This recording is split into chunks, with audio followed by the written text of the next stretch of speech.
face à la montée du nombre de militaires ayant déserté, été réformés ou radiés des rangs par décision de justice, l'armée togolaise prend des mesures fermes. Dans une note de service signée par le chef d'état-major général des forces armées togolaises, FAT, le général de brigade Alaa Dimini, un nouveau dispositif de suivi rigoureux vient d'être instauré afin de prévenir les risques sécuritaires que pourraient représenter ces anciens soldats.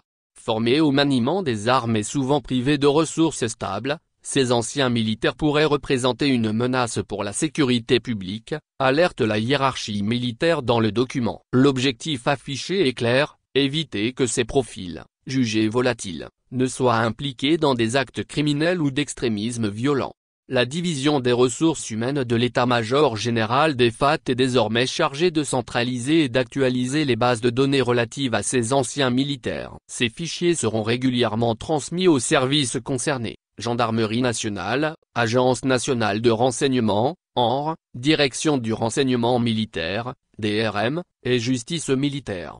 Les trois entités sécuritaires auront notamment pour mission de rechercher activement les déserteurs non réformés afin de les remettre à la justice militaire. Parallèlement, pour les militaires réformés ou destitués, un suivi biométrique sera instauré et leurs activités seront scrutées de près. Les chefs de corps sont tenus de constituer un fichier des déserteurs et de participer activement à leur localisation. En cas d'arrestation, un rapport disciplinaire devra être transmis à la hiérarchie militaire. Ils devront également empêcher tout ancien militaire réformé ou radié d'accéder aux enceintes militaires et surveiller leurs déplacements sur le territoire.